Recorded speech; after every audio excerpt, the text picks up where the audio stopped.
But I am here now. Welcome. Welcome everybody to Boldores and Boomsticks. RWBY and Pokemon crossover. Let me just go to studio mode so I can change up this thing and transition to my stupid face, which is right here. Hi, good morning.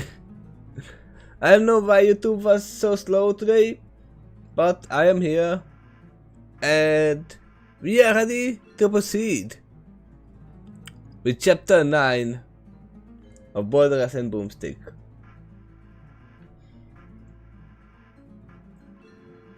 So yeah, last time Gary and the other professors are actually just following their nose, or at least their Pokemon's nose, to find the people who came through the portal, and we know who they are and what they are doing. I'm pretty sure that they are gonna get to the tournament. Hi Quill, welcome to this madness where people can beat Pokemon.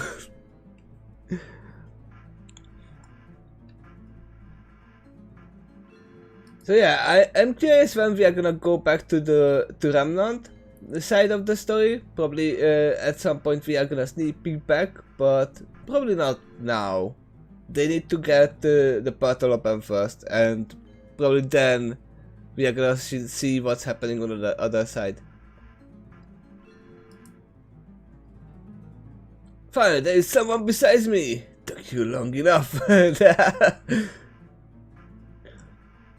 Okay, let's see. What do I need? Jubilife City? Sure.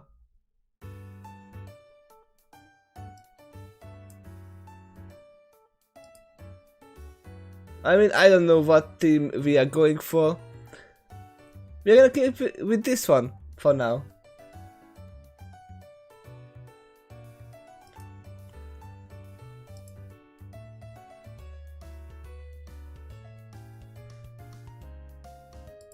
I might lower the volume a bit. Just a bit.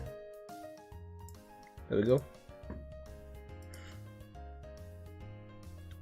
And let's continue with chapter 9. Abusing President for fun and profit.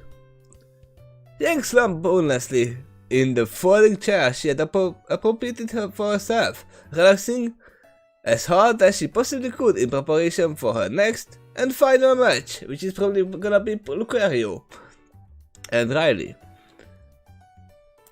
She was feeling the burn from the 3 fights she had already won, and she wanted to be as recovered as she could be. The bottle of energy drink she was sipping from helped. It had an odd fruity flavor she didn't recognize, but she was grateful to the guy who had been passing them out for the fighters after every match. She wondered why he had given her such an odd look when she had chugged half of her first bottle in one go. "You're doing great, Yang. Those guys didn't know what hit them." RWBY was practically bouncing as she spoke, too excited to stand still. She and their teammates had come down from the bleachers to the arena side after Yang's third bout against the short-tempered furball the announcer had called Primeape.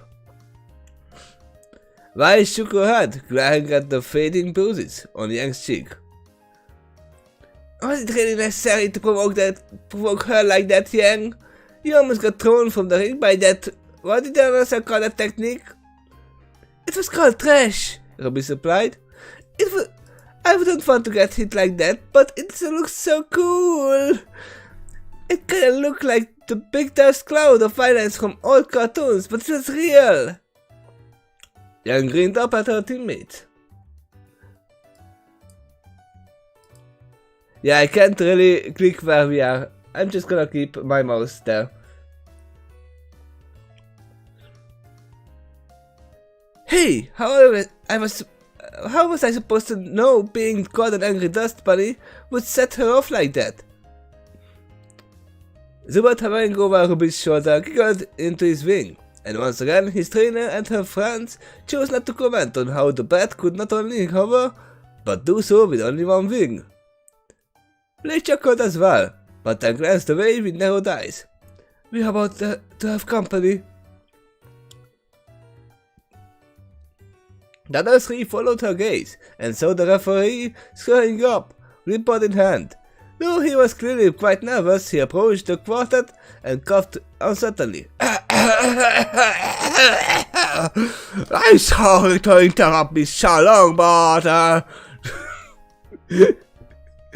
The ref held the clipboard out to her, revealing the page covered with long paragraphs of handwritten text and pen. "The tournament's lawyer would really appreciate if you signed this." Yeah, it's probably the thing that I went to fighting on my own accord. Yang frowned as she shook the document, trying to make sense of the legalese through the hastily written chicken scratch. What? Why? Sorry, but it's still just simple indemnity waiver, that's all. I know it's a bit late in the game, but the rest were now, but he started writing it as soon as the first match started, and only just finished, so got to sign the waiver. After the third fight. After the third fight. I mean, they were not prepared for Yang going on to fight alone. Seeing Yang's bemused expression, Vice took charge.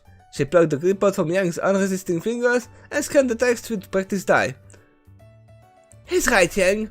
This is just a basic I won't sue you because I got her art contract. Nothing more. Go ahead and sign so their lawyer doesn't have a heart attack or something." "Ha! A lawyer with a heart, that's new." Yang snickered, even as she took the waiver and signed on the dotted line, with a flourish. The referee gave a weak grin, as the gratefully took it, as he found the problem. Mistakes happen every time, as he gratefully took it back. Probably should have everyone in the tournament sign those waivers, but again, if the world is willing to send children to capture dangerous monsters, yeah, that's true, but it's a different thing, because humans can be hurt in Pokemon centers. That's the problem here.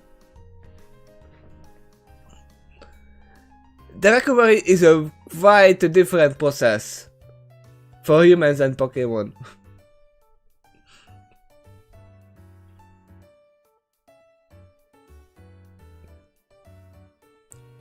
Well, if a human can beat Pokemon in face fight, I guess anything is possible, right? He coughed a little, shifting in pace. Speaking of which, if you don't mind me asking, how are you doing that? Oh, she is using aura, that's how. A new voice interjected. Riley and Lucario approached, the Jackal giving his next opponent an evaluating look. As his human answered the question. She is the best human aura user I've ever seen, as a matter of fact. The 4 teammates shared a few sidelong glances.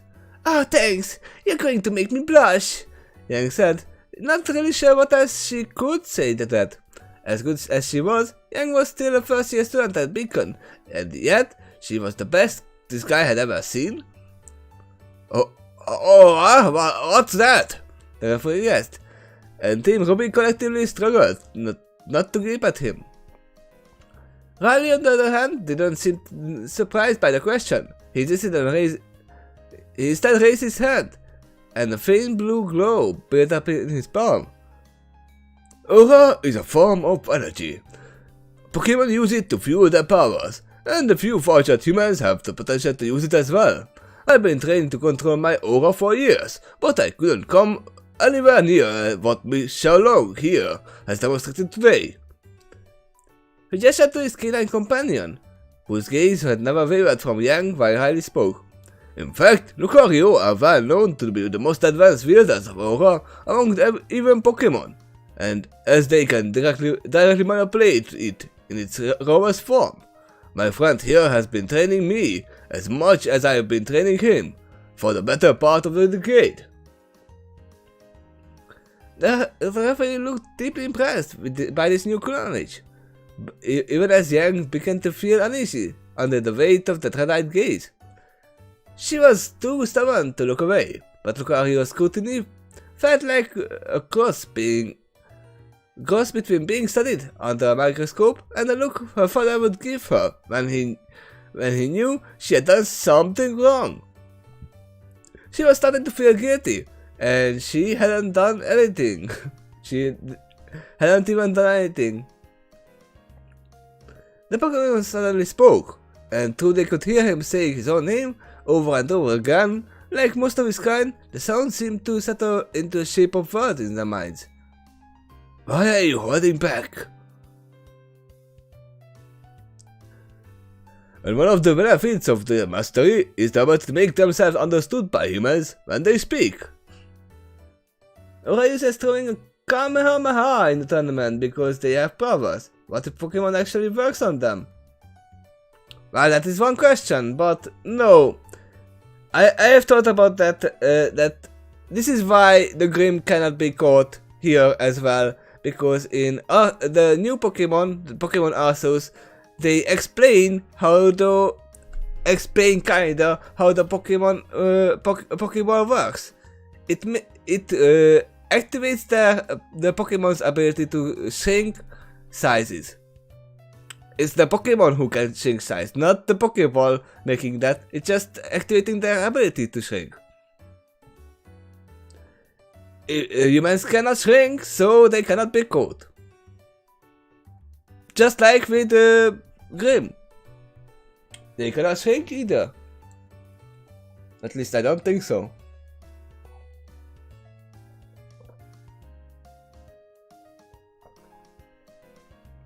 I mean, they didn't try to capture a Grimm yet. But who knows?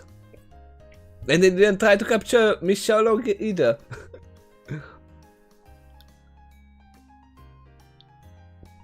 Riley did it, ignoring the referee's undignified yap of surprise.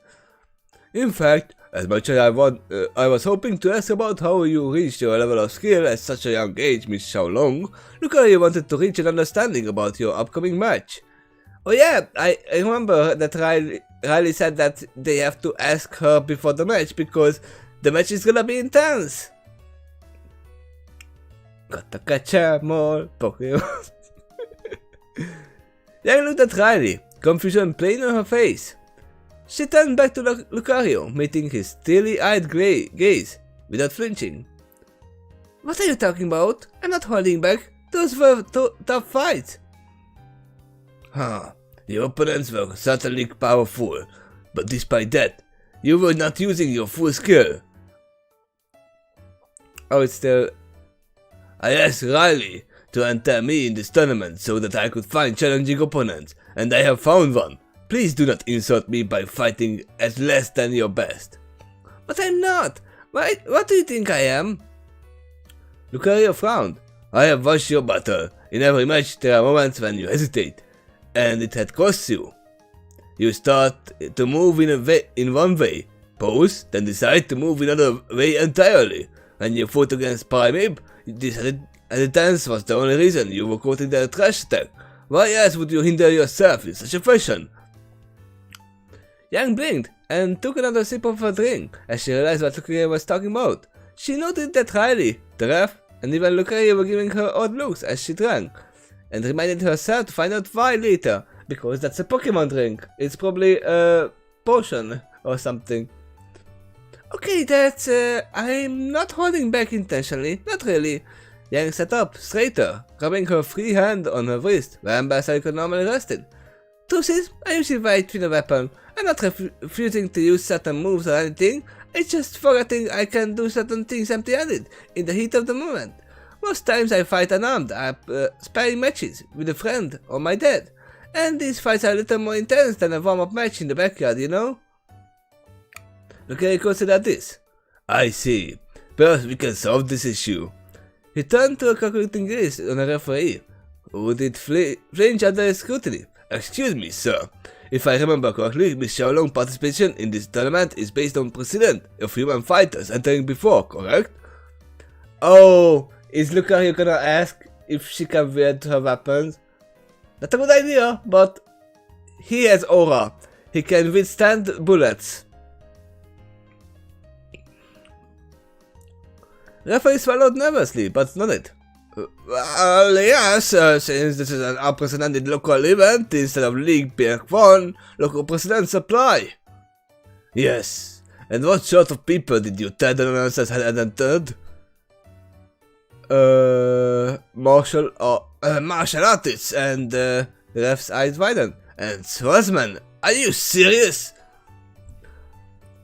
I am. With precedent established, we can conclude there is absolutely no reason why Miss Xiaolong should not participate armed as well. Should she so choose? Wow, that's an actual tongue twister. Should she so choose? Wow. And I hope she does choose to do so. To defeat her when she's at a disadvantage would be no victory, and to lose her to her in such a state would be an embarrassment. The Pokemon gave Yang a respectable. Miss Xiaolong, will you do me the honor of battling me with your true power? Yang stared at Lucario for a moment, and then tossed back the rest of her drink and grinned. Sure, why not? What do you say, ref? Horrified to put in the spot, the referee sputtered a little before he sighed and slumped. If Lucario is requesting it, I guess I really can't deny it. The percent is there, after all, just... He held out the clipboard. If you and your creator wouldn't mind signing this. Yeah, they suggested weapons. It's their own fault for getting hurt. Now it makes sense. Because with weapons you cannot only just make them faint, you can kill them.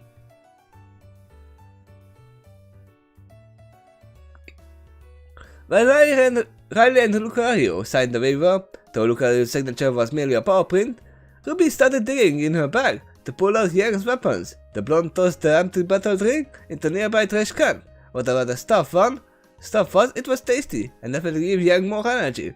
She could almost feel her aura replenish itself already, despite how much she had used in her last fight.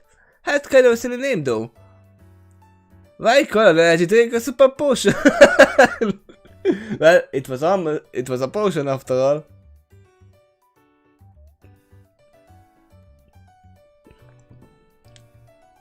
It makes sense why the people gave such an odd look at them.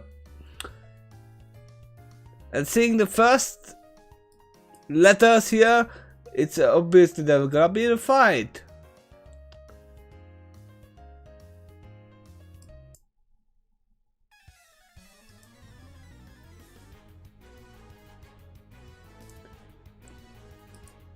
Ladies and gentlemen, it's time for what we have been waiting for, the final round of the 432nd annual Golden Fist Tournament. Will this prove to be the first time in the tournament's history that a human takes the top spot? Or will Lucario? What? I'm in the middle of water. Are you great to? Are you crazy? Decide? Oh, you mean the way where your brother-in-law scribbled out in the napkin, and you are allowing the? Fine. What a great news, everyone!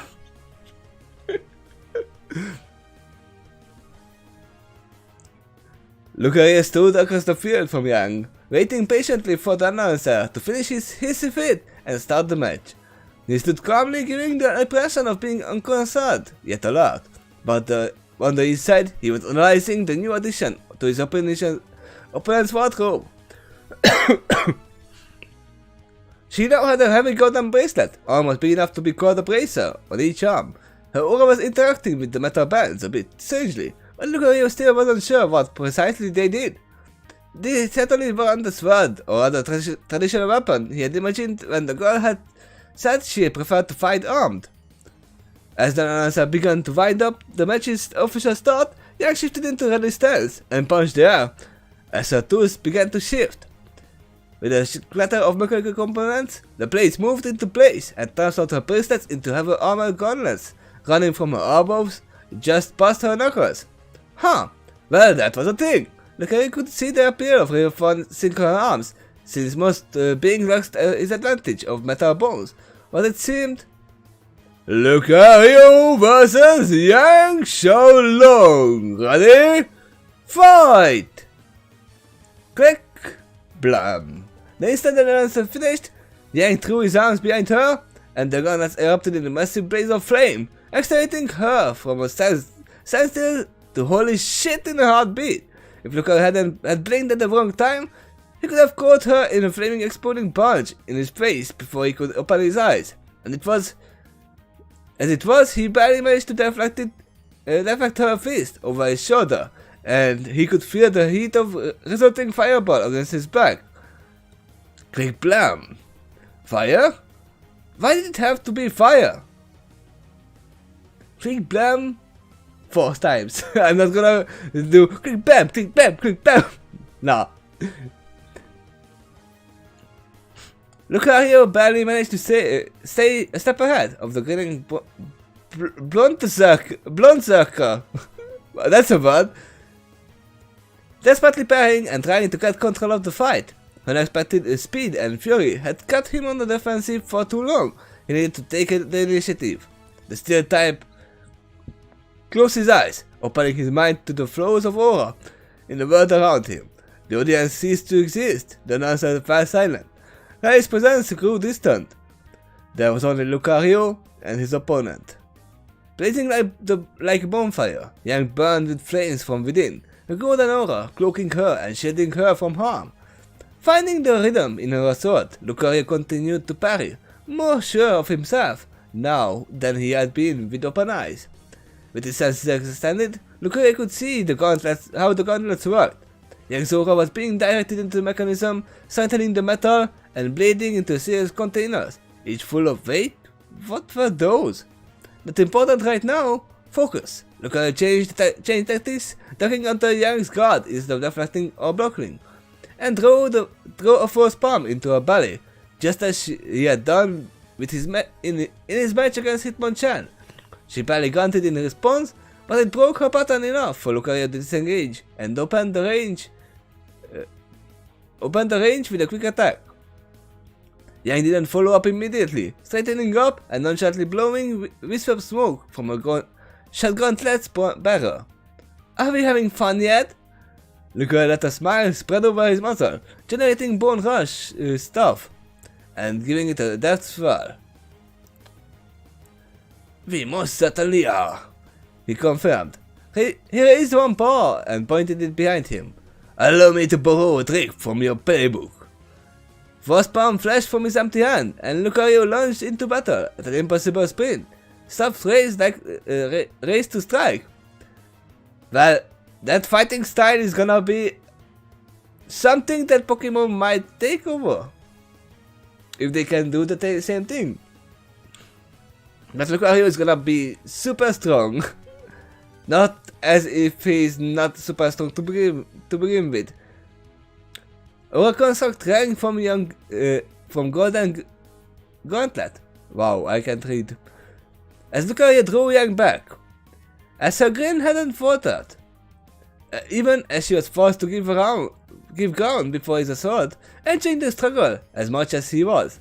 Lucario's onslaught continued unabated as he managed to slip a few hits past her guard.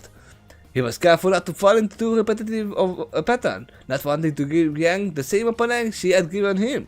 And then she changed things up and stepped into a strike, willingly taking the hit to make an opening, and her forehead slammed into Lucario's nose like a truck. Lucario staggered, completely wrong-footed by the move. She had helmeted a steel type! She was crazy! And even as stars flashed before his eyes, he felt a massive impact slam into his staff, the construct snapping in half, and the blast of aura fueled fire scorching his chest.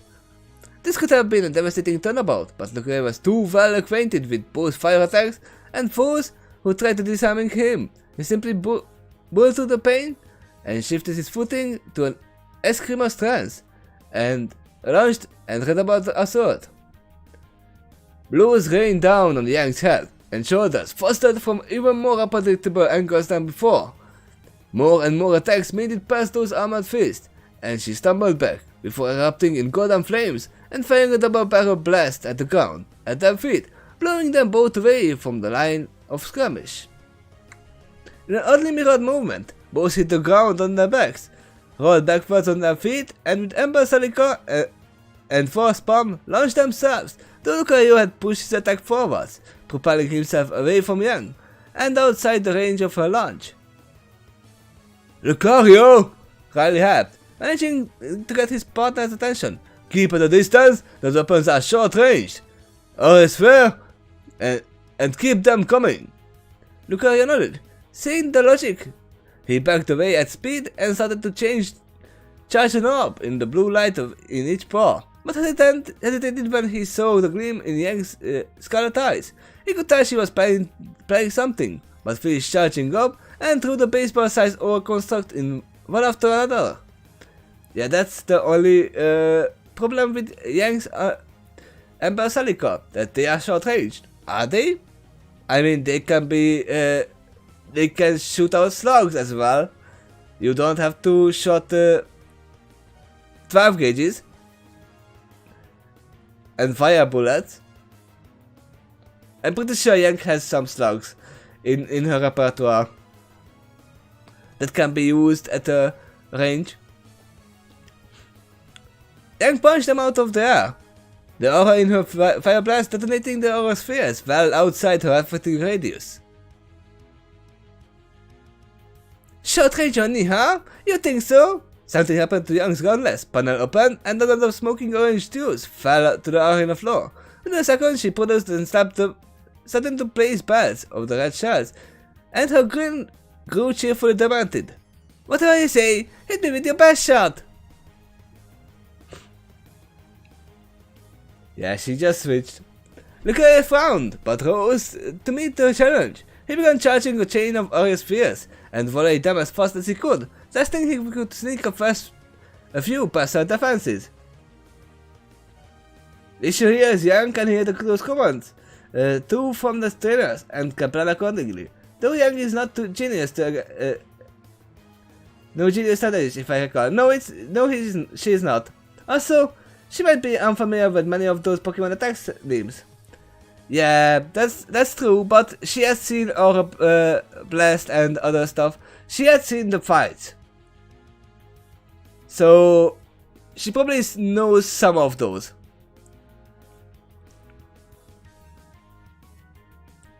And Lucario's fighting style is very close to hers. So it's a well-rounded fight.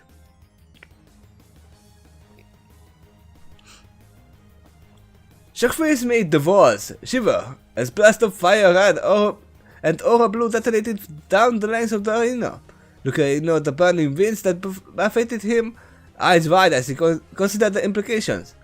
She can shoot incident micro missiles from her aura-reinforced shotgun fist. Asking her to fight me on was a wonderful idea.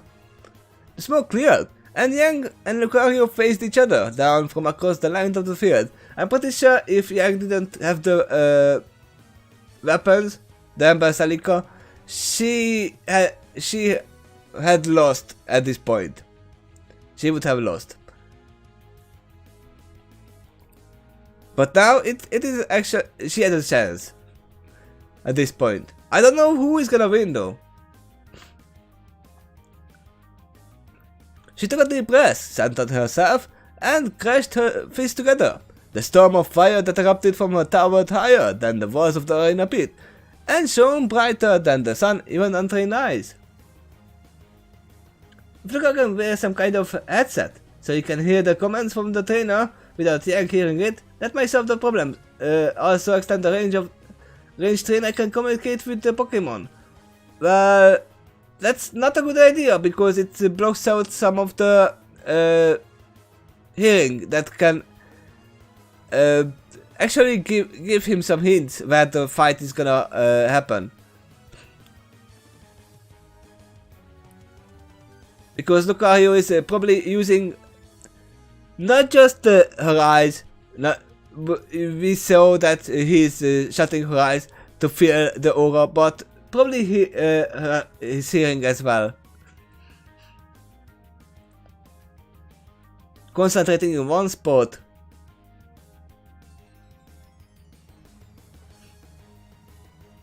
As I said, in the range, the trainer can communicate with the Pokemon. Also, yes, Yang can hear the comments, but as you can see, Lucario is fighting on his own most of the time.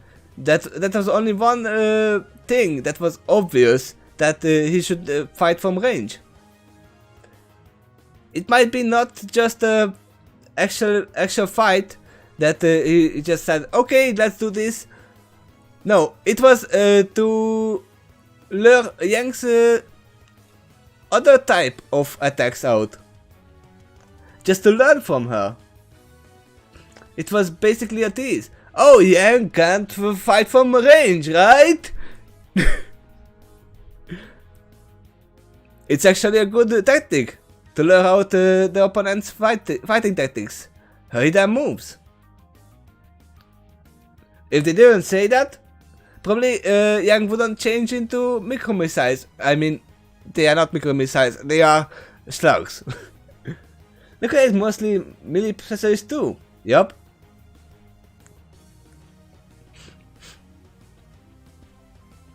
The smoke cleared, and Yang and Lucario faced each other down from across the length of the field. She took a deep breath, centered herself, and crushed her fists together. The storm of the fire that erupted from her towered higher than the walls of the arena pit, and shone brighter than the sun even to untrained eyes. And also, Lucario has an advantage. He has a trainer. And we know that 4 eyes see more than 2. The trainer can see some things that Lucario doesn't. To make it fair, it would be like if RWBY could join as a trainer. Not fighting, but shouting some commands.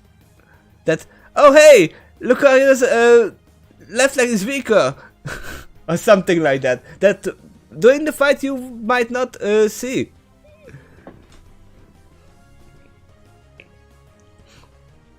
And Cobalion as my witness. I have no idea if I'm being sarcastic. Yang did into a runner's crouch and exploded off her mark faster than Lucario had yet seen her move, crossing the span of the arena about 2 seconds, bearing down on Lucario like a runaway train. If one of the trainer could be more useful, like firing a gun in the background, like while also shouting commands. Nah. That would make them a target as well. Especially in actual Pokemon fights. And that would also make them probably a bad guy. I can actually see the Rocket Gang doing that. Joining the tournament, and while they are losing, they pull out a gun and shoot the other's Pokemon. Or something like that.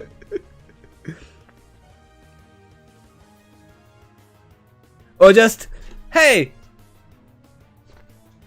You, Pokemon, use this! And throws a gun at that trained Pokemon. Hey, Ratata, use gun! There is one episode that confused guns exist in the world. Not just one. I'm pretty sure there were multiple episodes, but in the other episodes they were used for hunting. Not...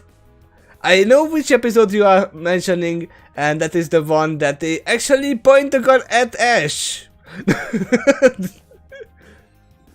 I'm pretty sure I saw a shotgun at one point. I saw a pistol that can be reloaded from the front. And I saw some normal guns as well. That's true. It's still recounted by cheat, but not shooting the Pokemon, but the other trainers to prevent further commands. I mean, yeah, it's in the rules that you can't interrupt the fight, but is there a rule that you can't go on the other side and hit and fight the other trainer as well?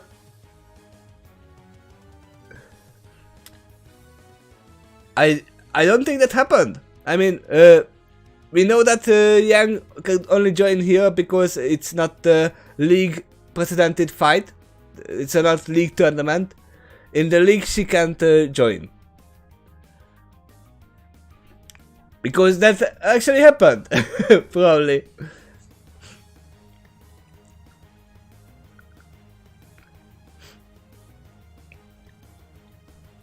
But yeah, I'm pretty sure there are like rules about that the trainers cannot fight each other or the Pokemon in the thing. If the trainers go into the arena, they basically say that they have thrown in the tower. That's what it means.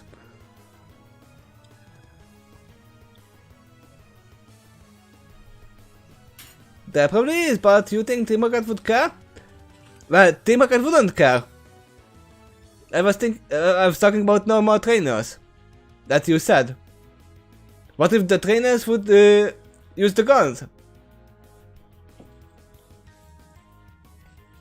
It was me who brought up Team Rocket. They would only care if they got caught in a blast of a gun! In the best second Lucario had before she reached him, he racked his mind, seeking something, anything to turn this around, and a red flash flickered across his eyes. Detect. Even as Yang's fiery aura enveloped him, Lucario dropped into a crouch and twisted his shoulders at just the right angle, and Yang's fist passed over him, missing by inches. As she passed him, time almost seemed to dilate, and Lucario could see in the slow motion as Yang shot wide-eyed. Incredulous stare at him as her sheer momentum left her unable to stop and carried her a dozen steps behind him and beyond the boundary lines. The fires faded. No one spoke. For the first time since the tournament had begun, the arena was dead silent. Yang stood staring back at her opponent with blood-red eyes. Lucario rose to his feet, breathing heavily, and looked back at her. So she lost because she used too much power. Ash's damage reduction versus electricity and Team Rocket apparently enough blast proof, other than being launched away. I know that people in the Pokemon world has aura too, and even Riley said so that everyone has aura. They just, and even if they are not aware of it, it defends them. It's unlike Remnant, where they have to actually train to use their aura. It's a passive thing. That's why Ash can withstand fire and electricity being shot at him all the time. Don't forget about Charizard and Charmeleon, and him probably lifting up 1,000 kilogram heavy thing, a Pokemon with one arm, nonetheless. Those are all available to him because of the aura usage.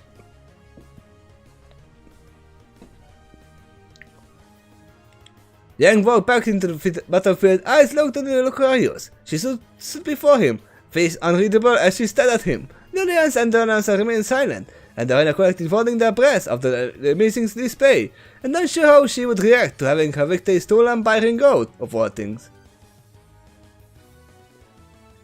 Actually, don't recall any human going to toe-to-toe with any Pokemon, for instance using martial arts. Not that. They are not able to fight. That's an active aura usage. But they can withstand the attacks, which would be deadly. If an actual human with no aura would take any damage from them.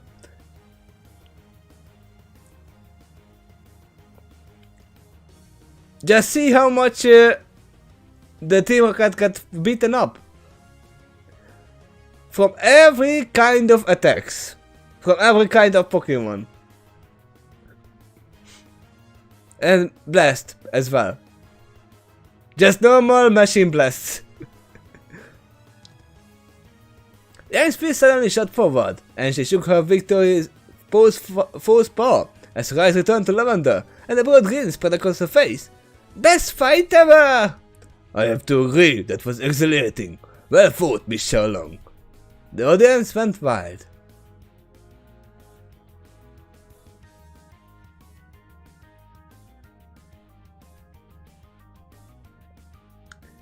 You don't say I needed hit points. Another subject? Technically you have gained a level? Not one, probably. Because this was the most exhilarating fight, as he said as well. This was quite new. That gained him a lot of experience. And learned some new moves.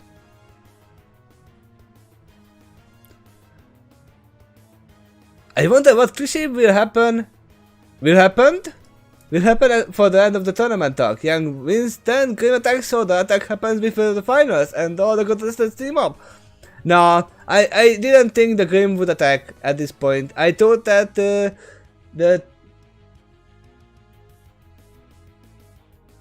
professors would get here to see the fight. The spoiler, let's see. This is not a spoiler for the rest of the team. It is a spoiler for this episode. So, it's probably a picture. It is a picture. Yeah. None of them.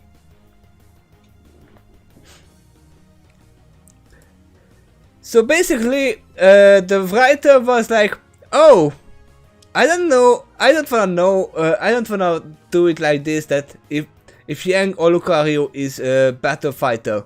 They are both equal. It's just that Lucario has a detect, which is basically just getting not hit. Mewtwo also has good aura attacks, but not really as good as martial arts as Lucario. Well, they said that this you are the first human. You are the best human to use aura, and I'm not sure that Lucario had met Mewtwo.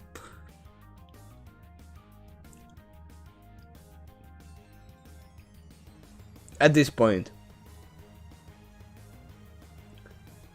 But I guess let's go back and continue with chapter 10. Sorry. It hits the fan. The battle is over.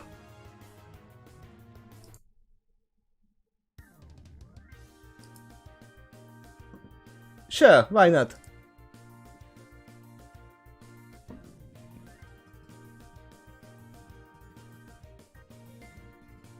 This particular one probably not, especially since Mewtwo is unique.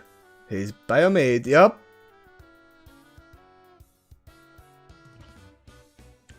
Well, this is I don't know when this is playing in the Pokemon universe. When this is. Wait, this is after they met Tracy, after Tracy left them. So that means it's after Mewtwo. Yang's fight Ditto. That would be a strange thing, but Yang would win in that thing.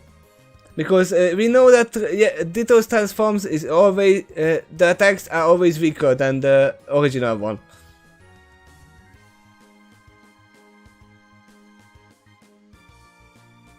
And even if if Ditto can basically copy her attacks, I'm not sure if Ditto can use the aura. Because that's a different thing.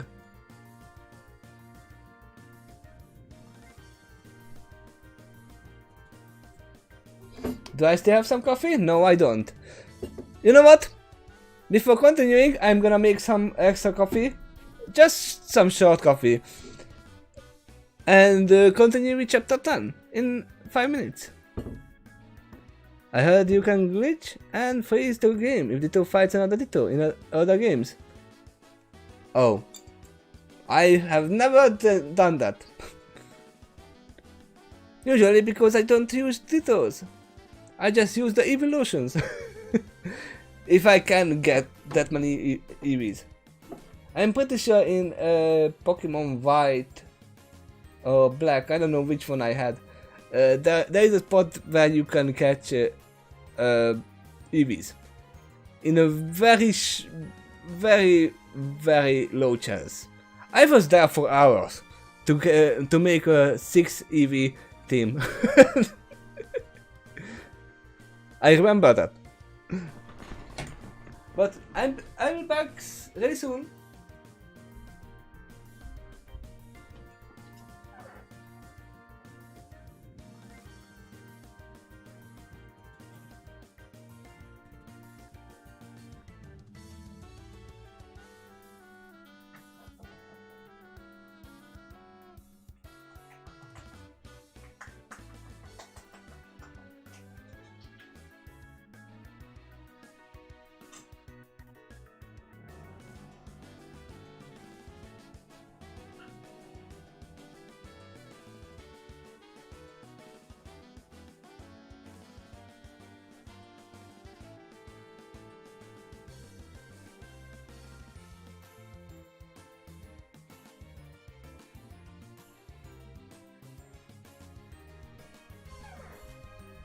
I probably need my spoon for that.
Let's see.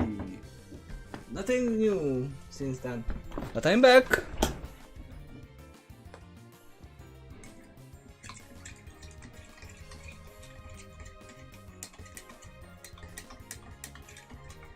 Luckily this music is actually good for a stopping point. And I saw that this chapter 10 is gonna be quite a bit longer than the last one.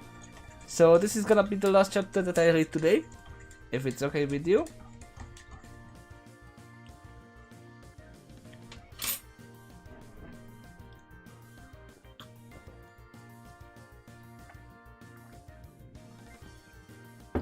So let's continue with chapter 10.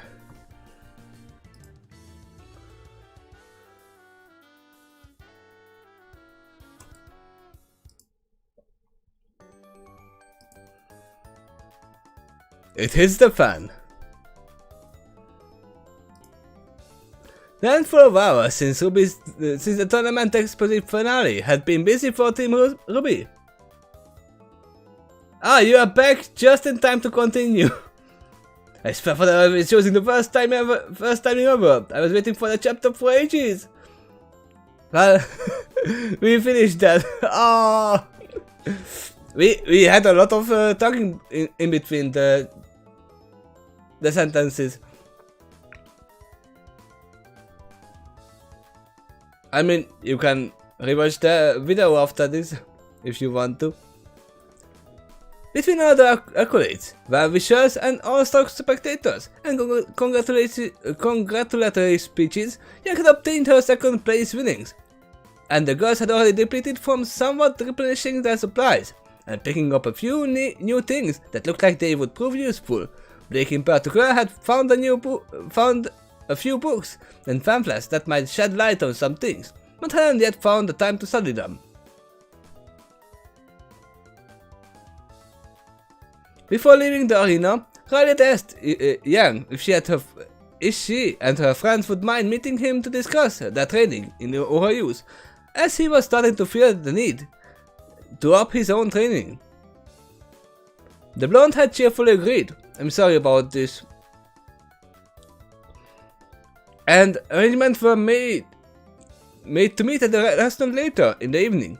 Vice had reacted predictably to the blonde agreeing to anything that could reveal more that they had to, but eventually calmed down and agreed that this was probably their best chance to ask a few questions themselves. So tell me seriously, did you plan that? Yang sat between the bites of massive burger. It was a good one, too. Apparently the most popular item on the menu. Oh, it was a good one, too. Apparently the most popular item on the menu. Winning with a dodge? And honestly, no. The guy answered, looking up from his own mirror. The only thought in my head was, I really do not want to be hit by that. Ha, sounds about right. We said cheerfully, as she added more ketchup to her fries. That's what I'm thinking most of the time when Yang and I spar.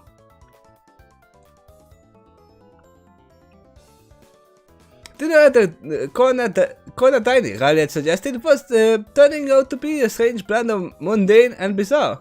At first glance, the little family-run bistro looked no different from any number of restaurants back on Remnant, down to the knickknacks and memorabilia on the walls, and they had been led to a table, and without batting an eye on the hostess, the hostess had brought over what appeared to be a freestanding bird perch, and extended it high enough for Zubat to dangle from it, and comfortably reach a dish placed on the table under him.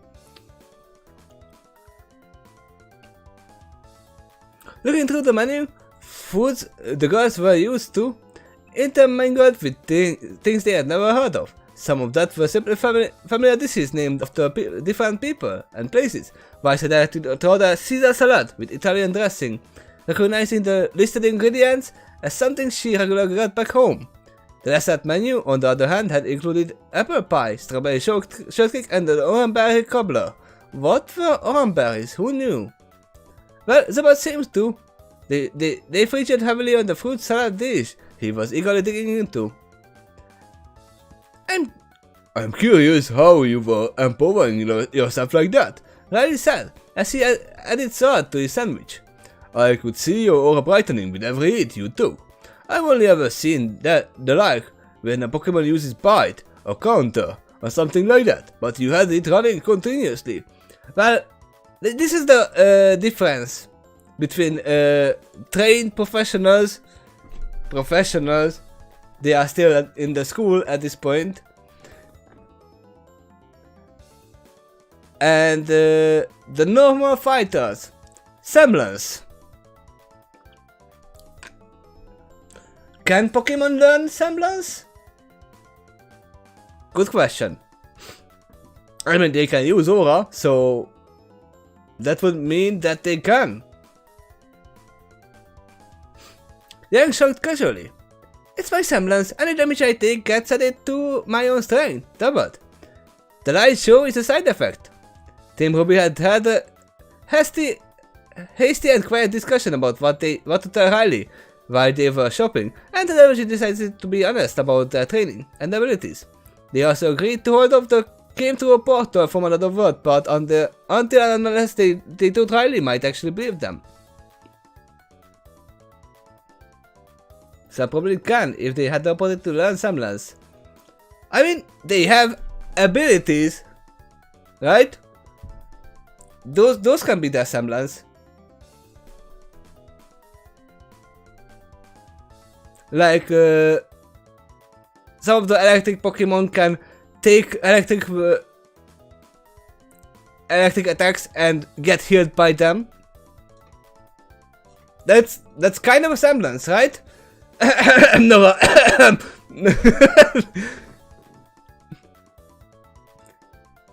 Riley and Lucario looked puzzled by this. Semblance? I'm not familiar with that term, Riley admitted.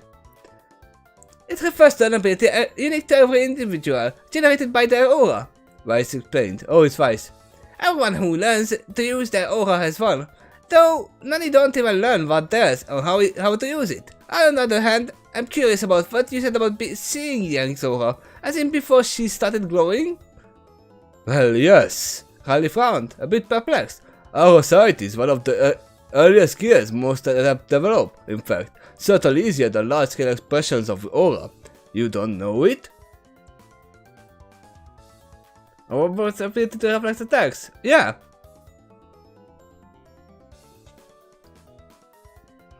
So, some of the Pokemon abilities are actually close to semblance. Is the differentiation if they can learn about their semblances. But as Weiss said, it's an ability unique to every individual generated by their aura. So I'm gonna say that yes, Pokemon and humans here can learn to use their semblance as well, and they have it. I think students of different traditions than yours. Blake interjected smoothly. It's just as strange to us that you aren't familiar with semblances after all.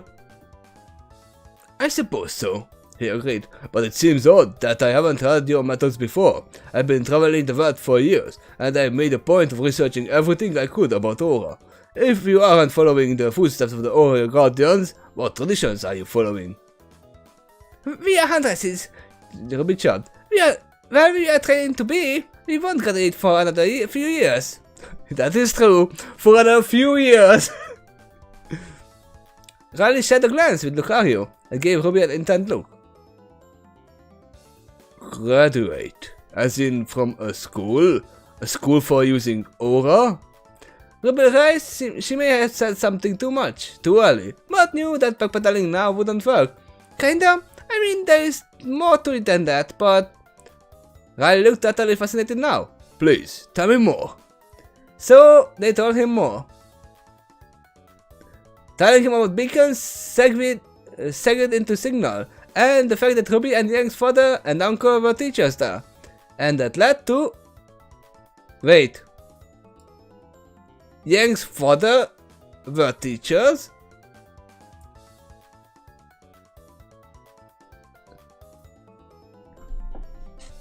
Were they? I know about Crow. Oh wait. Oh. My bad, they are talking about signal. Yes, okay, my bad. I thought they were talking about Beacon, but no, they are not teachers in Beacon, they were teachers in Signal. I still don't know about their father, though. Unlocked your aura? What do you mean, unlocked? I mean that got my aura working when I was a kid, and taught me the basics of using it. Yang said, not sure why Riley was so worked up by the idea. Why? What's the problem? Luke was the one who answered Yang's question, as Riley still seemed to be reeling. The Aura Guardians have always been a small brotherhood, since humans with active aura are very rare, but you said that it's possible to unlock someone's aura for them. Well, yeah, it's not supposed to be very hard, but it's kind of a big deal, RWBY said. You kinda need to poke them with, in their aura with your own, so it's kind of personal. Seeing that Riley and Lucario didn't understand, Vice clarified. Some people believe that person's aura is their soul made manifest. By that logic, to unlock someone's aura to literally connect with their soul, it's something that's typically done by someone you're close with. Yang and RWBY both had their unlocks by their father, and one of my tutors did the same for me. Blake? Blake's expression didn't change, but her friends could see a touch of discomfort behind her eyes. My mentor. She shifted in place. Someone I trusted. I know who she is talking about, so... Was this mentioned in season 1 or 2 in RWBY? Was her name mentioned? Or did the writer actually watch further into the into RWBY? Where we can meet that someone I trust.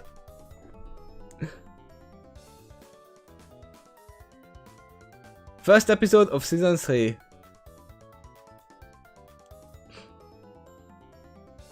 I know who she's referring to, don't worry.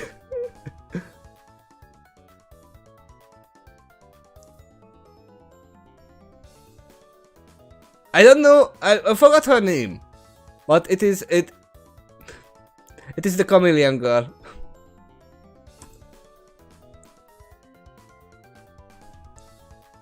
So what's it like in a Pokeball? Young Bertie. That's a great question. Luca immediately recognized the blatant topic change as an attempt to give Blake a reprieve from what was clearly a sensitive subject, and then fight it. It's far more restful than you would think, being converted into energy and held in a storage medium sorts of... Oh, so in this fanfiction they are converted into an energy and they are not actually in a Pokemon form, okay. That actually makes sense. This is written before Arceus, so... If we go by this topic, then we can go back to what Quill said about catching humans. Might be a possibility.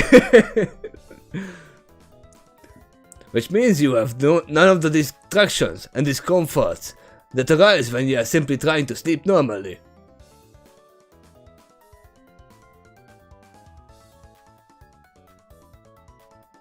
They seem to turn into energy every time they are hit by the Pokeball. Yeah, that's true.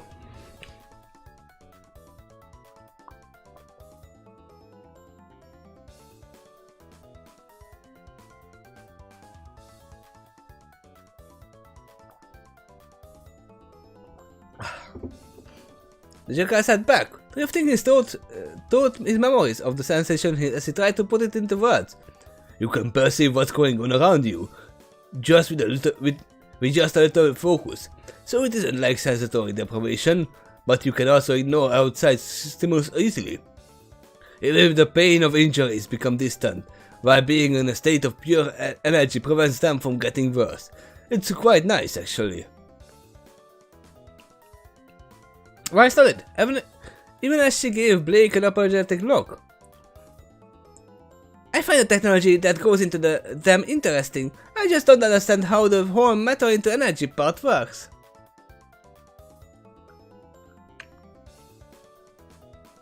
You know, by that logic, you could consider Genie from Aladdin to be a Pokemon. With the lamp serving as the Pokemon. I mean, there are like 3-4 genies in Pokemon. Don't forget about those. There are actual genies in Pokemon that are considered Pokemons.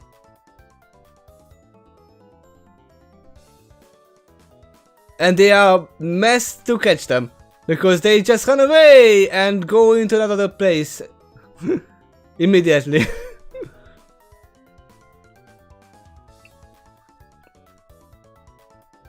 Riley smiled as he returned to his food. I really never understood that myself. You would need to ask somebody for Circle for that, I guess. Good luck understanding what they tell you though. I always start to go cross-eyed about the 5th time they say Quantum. There are a few Pokemon that can actually grant wishes, right? Yes.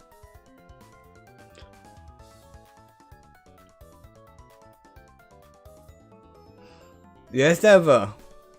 I mean, you know that there is God among the Pokemon as well. Not even one. Conversation died away for a while, as the group enjoyed their meals. After a while, the chief came out to make sure everyone was happy, and asked if he could take a group photo and add to the wall of pictures by the door. Apparently he had done the same with the winners of Golden Fish Tournament every year. For the 2 decades the restaurant had been open, and he was eager to include the only human to ever reach the finals as well. After the picture was taken and the chef busted off to get back to work, Riley looked up at the girls curiously. They look around, all the pictures are from Riley and Lucario. So, where are you from anyway? I have never heard of Beacon Academy or Signal or any school for OA users, and I have traveled a lot. It was a simple enough question, but there was a lot of sidelong looks along the floor, and they all sadly seemed to project an air of forced nonchalance. Well, Young and I are from Patch Island, just a coach of Vale, RWBY said innocently. Rice is from Atlas and Blake is from Menagerie.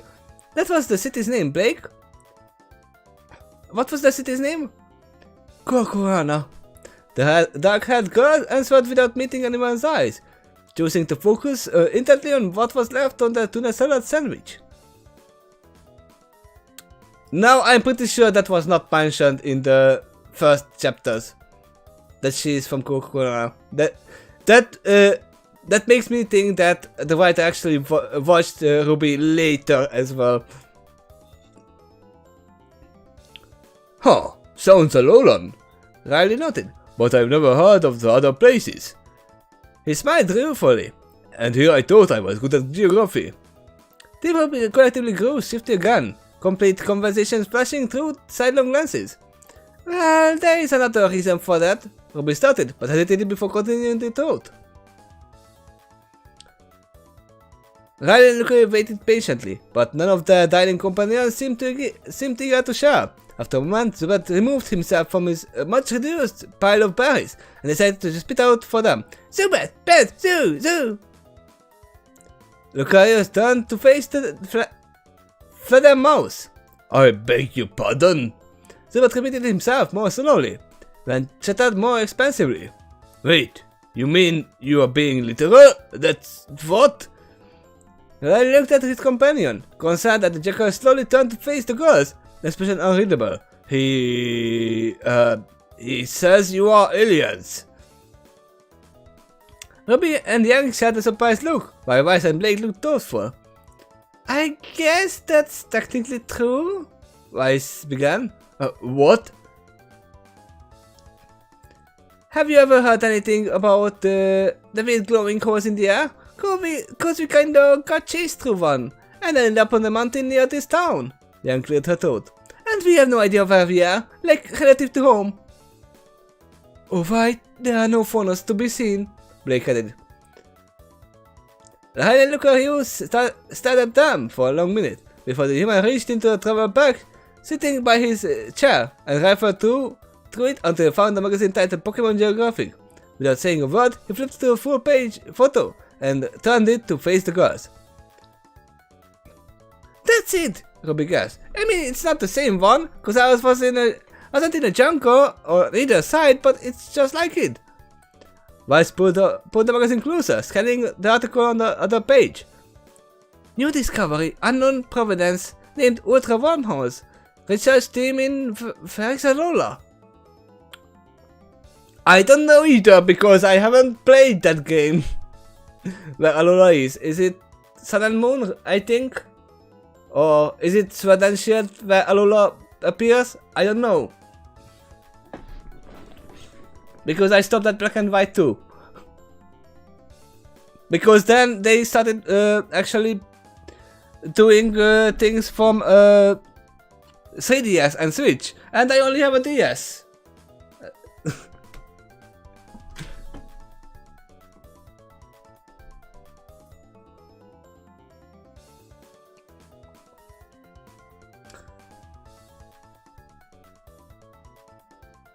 It's an island chain a few thousand miles from here. You actually came through one of these? Explains a lot and yet nothing at all, doesn't it? Blake asked, suddenly smile in his place. In place. Look at you sat back, puzzling over the news. You said you were chased in by what? By a really big game, Yang said, but before she could explain further, she was cut off by a long, mournful howl coming from the outside. It was soon joined by more noise echoing of the hillsides and buildings, growing louder with every second. The restaurants and the patrons all looked up, conversation cut short and meals forgotten. And through the window they could see people on the street outside stopping to look towards the source in confusion. Riley considered the odd sound for a moment. Not Houndoom, sounds more like Mightyena. But what would the pack of them doing? He cut himself up as he saw the pale faces and horrified looks shared by all four girls, and Zubat for that matter. What's wrong? Games can go through the portal too. Yes, they can.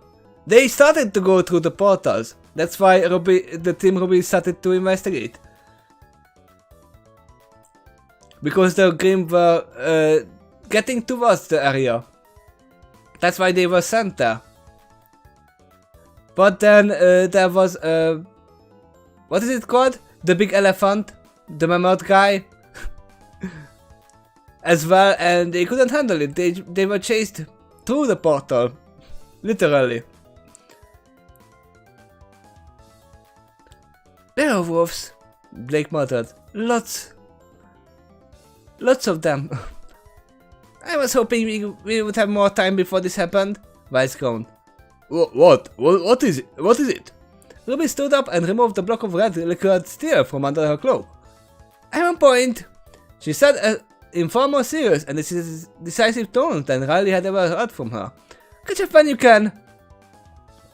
Riley could feel the petite girl's aura flare, and then he was unsure. Then imagined the other way around. And Pokemon started reading RWBY's word. That probably wouldn't be considered a curse at second, but confusion and caution at first. That is true. And we saw that most of the normal Pokemon, the wild Pokemon, are not able to fight too much on their own against the Grim. So they would just probably get eaten. Or killed by the Grim attacks. Of course, they also watched the whole series. Just because the action takes place before the tournament does not mean that they did not look further. Yeah, I thought so. And the mention of Coca-Cola now made me sure that they actually watched at least to Volume 5, I think. That's when they actually mentioned it. When they go home. Or was it 4? I don't remember. I still need to watch the Volume 9, though. Or Volume 8? Did I watch Volume 8? I think I did watch Volume 8. I'm not sure where I am. I need to continue the last chapter. It's a Goliath, okay. I know the last two letters were T and H. That's why I said mammoth. It's Goliath. That's it. Ruby seemed to waver and vanish, only a twist of red cloth visible darting through the door and down the street in a blink, leaving her wake only a tugging breeze and rose petals. Lucario muttered, staring at the soft flower resting on his paw. The dance more were drifting in the breeze, summoned from nowhere by Ruby's power. What if Ruby's crew ate her candy? Well, we saw that the healing potion actually worked. So, I don't know. Would they feel that, oh, I leveled up? They wouldn't know. They would feel empowered by it, but they wouldn't know what the power is.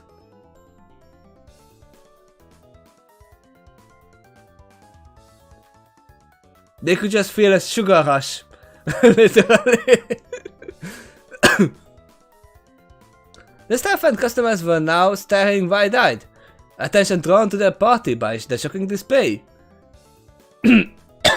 Rice, Blake, and Young all rose and started towards the door. They were fluttering after them. The pale girl turned back at the threshold and scanned the room. If I can have everyone's attention, there's about to be trouble outside. Stay calm, stay here, and keep to cover, and we will take care of it. Riley and Lucario rose from their seats. What kind of trouble can we do? What can we do to help? Yasha apologetic smile back at them. It would really be better to stay. It's gonna get nasty out here, and well, you really don't want to get in on this unless you're prepared to fight for your life. To fight personally, yourself. Don't worry, we've got this. With that, the girls and Pokemon darted out the door and shot down the street after their youngest friend. Pausing only long enough to toss some money on the table, Riley and Lucario hurried after them. They are prepared. Likely their aura semblance got stronger and permanently at that. Yeah, they would probably not figure it out what that did.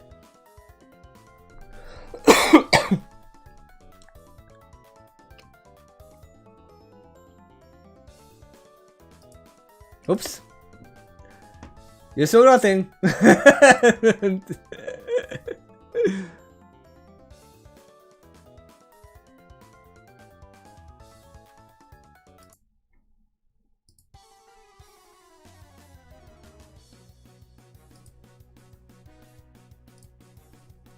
Jay wasn't sure what was going on. He had been on his way back to the hotel with Ratata when a bunch of monsters, real monsters, tons of them, came charging out of the woods towards the town. They were huge and all black and bone white. They were way too scary to be Pokemon. Are you sure about that? I've seen a lot of Pokemon which could be very scary. Ratata leapt down from Joey's arms, fearlessly staring at the charging monsters. Instantly reassured by his Pokemon's bravery, Joey grinned a gap-toothed smile. Ratata, use quick attack! The rodent Pokemon shrieked and shot forward in a blur, diving at the first wolf monster to approach. He bounced off the horrible thing's broad chest, his 8 pounds of weight not slowing the charging beast in the slightest. On the thread, Ratata scrabbled for purchase, his tiny claws digging into black fur and coated muscle. He sank his fangs as deep into the monster as he could, but simply grabbed him with his long claws, tore him from his chest, despite the chunk of smoking black flesh ripped away by the bite attack, and squeezed Ratata in his massive fist. Oh, what if Pokeballs are thrown in Grimm's? Probably not gonna work, because Grimm doesn't have aura at all. We know that Grimm don't have aura.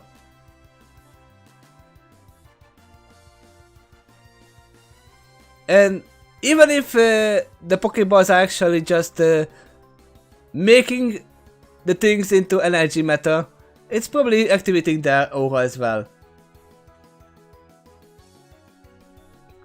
I don't know how this works in here.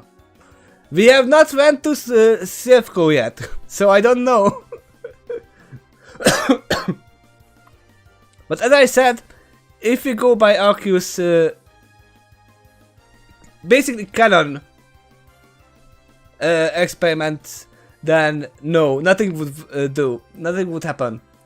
The boss would just bounce off them. Yeah, you know what would happen? You would enrage them and get their attention.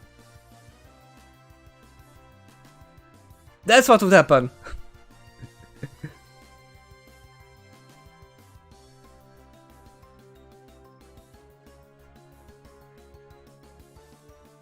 Jay could only stare in shock. As Ratata squealed in pain, the monsters hadn't broken stride, and Jay suddenly became horrifiedly aware that the thing was only a few yards away now. There was nothing between him and it. With mind blank with terror, Jay couldn't muster enough thought to run, or scream, or anything. He would have probably stood there in mute panic until the monsters cut him down, but instead, he hurled Ratata at him like a fastball. The rodent's barely conscious body caught Joey in the belly, knocking the wind from him and knocking him onto his behind. Well, at least, because Joey is stupid and didn't call back Ratata when he was in trouble, at least the Grim threw it back instead of eating it. That would be actually a... That would make this a little bit more serious when they actually just killed Ratata. With 8 feet of murder standing over him, claws reaching towards him, Jay did the only thing he could, and cut protectively around his best friend in a futile attempt to keep him safe. There was a gust of wind, and the scent of his mother's favorite perfume. A meaty thump. Something velvety soft, brushing his cheek. Jay opened his eyes and saw rose petals drifting past him. He looked up, and beheld the red cloak and the massive crescent of silver. The monster was on the ground in 2 massive pieces, both dissolving into thick black smoke. Joy's grandmother had often spoken of God and angels, kind and beautiful beings that kept the innocent safe. Joy believed her now. More of the monsters were charging forward, howling and baying for blood. A pair reached the angel, and in the flock of their fists, a gigantic sigh, she had swept out and harvested both their heads in one swing. 3 more now, and still the angel was undeterred. As the beast lunged from the 3 directions at once, she hooked the blade over the middle of one's shoulder, pointed the spear tip on the base at the leftmost one, and gently stroked a trigger built into the side shaft. Thunder roared and fire erupted from the weapon's head, and the shot caught the rightmost monster in the throat and drove the side to the others. As they fell and dissolved like the rest, the angel looked out at the massive army of monsters pouring from the woods and turned to face Joy. He was struck by her silver eyes, the same shade as her weapon, and it took him a second to realize she was speaking to him. "Run quick! Find Shatter! Stay there!" She wavered in his sight, turning into a wisp of red, shooting off towards the monsters, more rose petals flowing behind her and drifting to the streets. Joey picked himself up without thought, cradling the insensate Ratata carefully, and ran towards the hotel where his parents were waiting. Mom would really be mad if he didn't do what the Guardian Angel had taught him. It was never hard to locate a Grim attack. You just had to follow the screams. In such a small town, it was even easier. RWBY's teammates may have not shared her speed, but it still took barely a minute for them to reach the edge of town. Chaos reigned as panicking civilians fled from the advancing tide of monsters. Their fear only served to draw the monsters on, in greater and greater numbers. Handfuls here and there stood their ground, either staring incomprehending at the approaching beast or fumbling at the birds and in bags for pokeballs. They could see that the leader had already gotten to work, the clouds of fading black smoke marking the resting places of dozens of lesser Grim, but it was a drop in the bucket. More Grim were pouring out of the woods towards the town, already in the hundreds and no signs of slowing. No matter how fast RWBY was, she couldn't be in more than one place at a time. The rat has disengaged and regrouped with her team, Zubat eagerly flitting to her side. As the black tide approached, the four young women stood shoulder to shoulder in its path, yanked out her shoulders and deployed Ember Celica, double checking that she had switched back to standard shells. Good. So much for a little grim attack. Rise through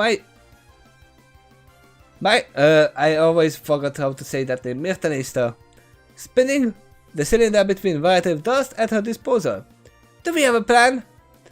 RWBY replaced Crescent Rose's magazine with a fresh one, choosing to stick to standard ammo for the time being. Kill them all!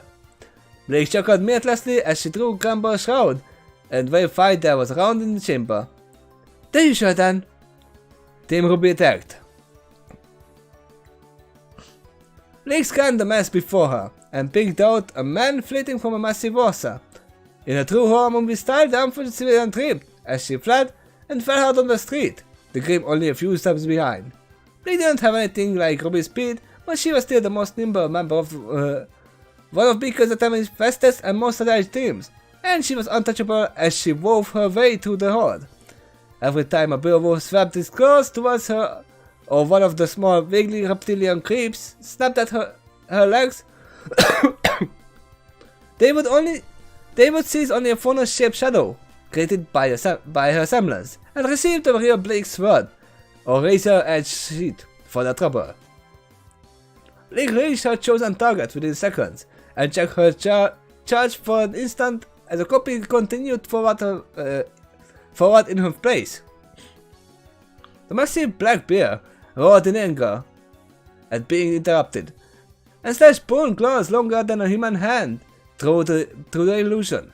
The real Blake easily thwarted the beast, passing her sword under its chin while it was overextended. The huge game was half the sword before Blake hit the ground. Also, give me a second, someone is calling. Hello?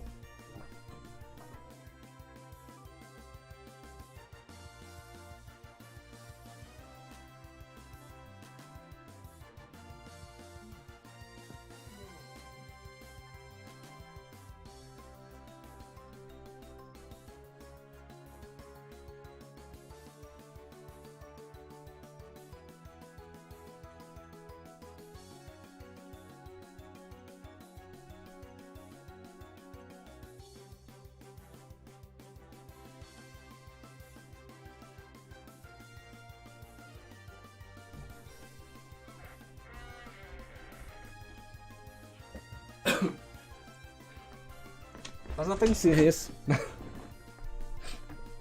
Now, where was I? Right here, okay.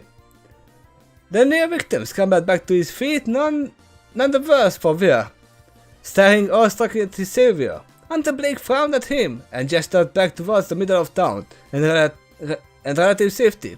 He got the hint and took it running for cover. Blake kept an eye on him until he was safe distance from the fight, then darted off with feline grace as she searched for her next target. She neared Vice, who was standing on her ground before the massed wave of werewolves atop a spinning snowflake cliff. Behind her covered a young couple and their infant, the mother visibly bleeding her leg, slowing them down too much to reach safety without help. The warmth of the summer evening was reached from the air as Vice completed her preparations, and she threw the tip of her rapier through her family's sigil into the dirt beneath, hurling a wave of razor-edged ice that exploded into being amidst the pack of monsters.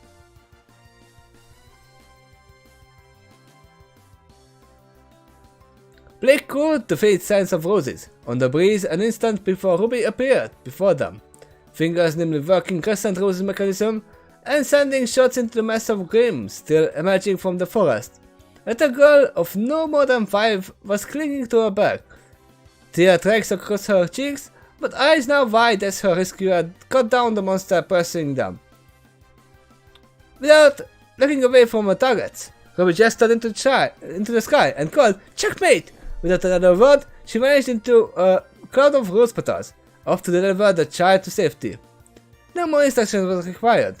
A chorus of shrieks filled the air as the flock of nevermores crested into a building, and with a conscious truth, Vice and Blake positioned themselves to meet it. Milton Easter's blade glowed yellow as Vice manipulated dust reservoirs, and modified glyph of shining golden gears and wildly spinning cloak hands manifested beneath their teammates' feet. Granted a few seconds worth of dilated time, Blake made the most of it, charging aura into his sword and its sharpened sheath. Once the blades glowed violet with the light shroud of her soul, she unleashed it. To an observer on the other side, Blake seemed to blur for an instant before dozens of glowing purple blades erupted from her in a storm, each bisecting one of the tiny avian monsters. From her own perspective, the harbor seemed to be swimming through molasses, as she could practically take her time lining up each shot. Throwing on so much aura so quickly left her breathless for a moment, and another Grim took the opportunity to strike. A massive King Taiju, black scales, hidden in the shadows of a Valkyrie, reared back and stuck at the winded furnace with all the speed of the viper it resembled. Maybe one of the many jaded clones, the ones in the copper uniforms, laid down suppression fire with their guns. Maybe. Or they start waving their buttons! Because it's Pokemon. Now, the only thing they could actually do is keep the civilians out of sight. I mean, this is a small city, a small town. We don't even know if there are Jedis here or not. They didn't even flinch, merely glancing the boss-sized monster with disdain. She had faith in her teammates. Yang dropped on the striking serpent's head first, thus fueled the explosion and not much strength alike, slamming into the street hard enough to crack their throat. She hung in the air for a brief second, recoil overcoming gravity for an instant, and the white head at the Taiju's other hand lunged and snapped her out of air. The snake thrashed wildly, Joe held wide open by brute strength alone, and Yang laughed as she smashed Ember Silk against the roof of his mouth, over and over again. Ha! We saw that move before. In seconds, the Taiju collapsed and began to dissolve, as the blonde hopped out of its maw casually and rolled her shoulders as she looked for a new toy to break. She was nearly bowed over by a rolling mass of hot pink, a bubblegum bowling ball that skidded along the ground towards the next wave of Grim. Yang Post turned into an action by pure confusion. The pink border met a charging Bobatas coming the other way, and the pair ground against each other for a few seconds, before the pink won, crushing the pig beneath its bulk. To Yang's bemusement, the border anchored itself into a tiny pink cow that bleated happily at its success, before curling back up and spinning back into the fray. Ha! Ha! Mirtang! Obviously. Yeah, this is one thing that they are gonna be surprised about again, that they are not as defenseless as they think. The actual Pokemon trainers can fight. A drawling voice from behind drew Yang's attention as someone cheered for the counting. Way to go, Militang! Show that side of bacon who is boss! Just keep using rollout and this will be over before you— Oh! No thought, no hesitation. Yang spun and launched towards the screen with a double burst from Ember Silica. A girl in overalls and broad-brimmed hat was sitting at the foot of a wall, clutching at her broken and bleeding arm in agony. The horse that had put her there bellowed in rage, lumbering into a charge that would take it through the girl and the brick wall at once. The cows knocked over all the bowling pins. Yep. Yang met it halfway, popping the thing's head with one outraged punch. Checking that no more Grim were too close, Yang stopped to check the other girl, who was trying not to not to sob illegally. It looked like a clean break, and the lacerations weren't too deep. Not too bad at all, considering what had hit her. Yang only could thank whatever deity was listening that even a civilization's Lokdora could offer some protection.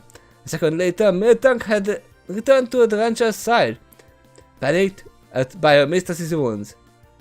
A faint whistling from above reminded Rang that the battle was still raging, and she spun in time to deflect the razor-tipped feather size of a spear with an armored backhand. A flight of giant nevermores had entered the fray, and the aircraft-sized ravens announced their presence their customary fashion, with a massive barrage of lethal darts. A thick forest of black feathers instantly sprouted, where they punched through the street, sidewalk, and storefront alike. Yeah, they are hard to fight one at a time, not a whole flight of them. Yang's Petter's curse, getting people to safety, was going to be orders of magnitude harder now that the Grim had air support. Even as she rushed through, one of the avian monsters turned on another and attacked it viciously, beak stabbing deep into the other's body. Ah, confusion! I see. The second nevermore shrieked and fought back, but after a second it seemed to forget what it was doing and stopped flapping its wings, dropping over 100 feet to the ground and landing back atop of a pack of werewolves. All of them. Nevermore, and those it crushed alike began to dissolve into smoke. And also sleep. The treacherous Nevermore didn't resume the attack, instead just flying in tight circles aimlessly. Yang narrowed her eyes, realizing that she had seen this behavior like that before, and she smiled as she caught a glimpse of tiny blue dot separating from the cluster of Nevermores. So that's where Zubat had gotten to. Zubat swept down to meet RWBY on the roof of the tallest building in the town, a whole 3 stories. He swelled with pride as his trainer heaped with praise on him for taking out so many monsters by himself, but he couldn't help but agree when she worried that the remaining bird things wouldn't be dumb enough to let him use Supersonic on them like he had the first 2. It was a short-range move, and the gigantic birds, while not terribly fast flyers, they were certainly able to outpace Zubat, and now they knew to look for him. Maybe there was another flying type around? RWBY was too focused on the remaining Nevermores to notice Zubat flitting off towards the streets. She was muttering to herself, trying to find a way to draw the Nevermores in close enough to reach, or how to get up to them without convenient set of 10-story ruins to scare. Okay, maybe if I get to the girls, we could set up like an initiation, but that would only get one. I can't be sure the others will be close enough for a follow-up. Zubat returned, swinging happily. When she turned to her smallest friend curiously, he gestured back the way he had come, and RWBY was nearly blown off the rooftop by the slipstream of something bigger than her crested skyline. The bright orange Nutter Dragon she had seen in the stands that morning blitzed into the sky, roaring a challenge at the immense beast invading its airspace. Yeah, the Nutter Dragon, Charizard. RWBY stared as the man-sized dragon charged up at a flock of frigate-sized Grim, and charged feathers began to drift towards the ground. Okay, that's a good idea too. So with the Nevermores now occupied, one of them spilling black smoke from its wounds, and from the fires wreathing it, crashed against the building across the street. Yeah, that's gonna be a lot of damage. That's a lot of damage! With the Nevermores now dead and dying, RWBY could turn her focus back to the army of darkness still sitting in the town's boundaries. There were still so many, and there were only one team of trainee huntresses to protect nearly 1,000 civilians.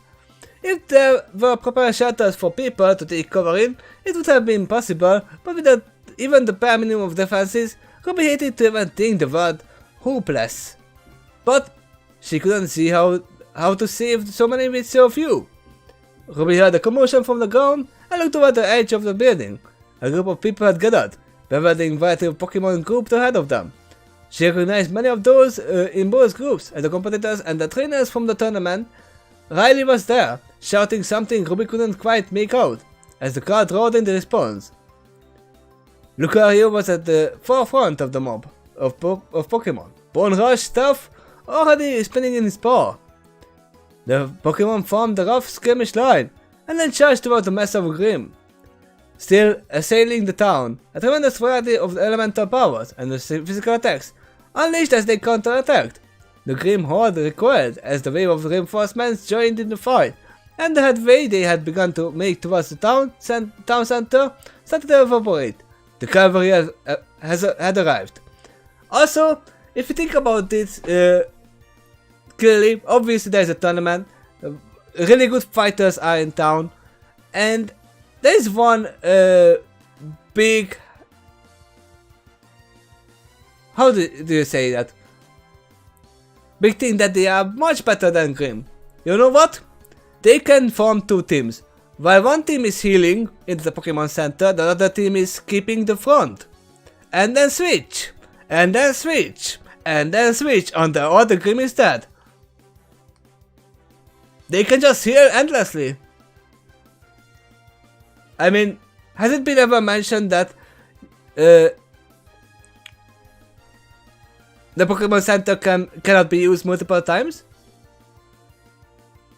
I don't think so. Also, they have healing potions.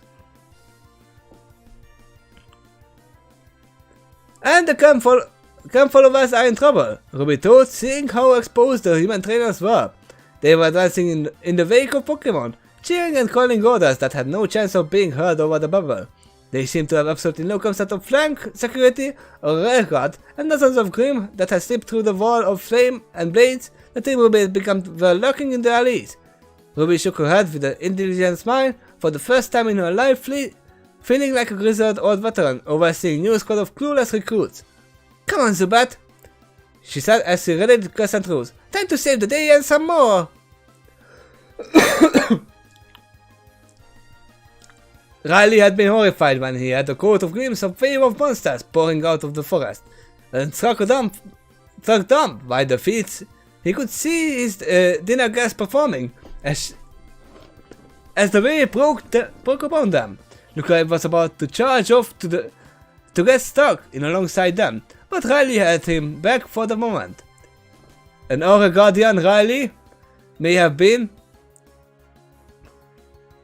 There's a few Pokemon that can heal themselves, and others as well, as long as they don't run out of power for that move.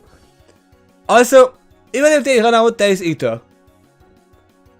And Mox Eater as well.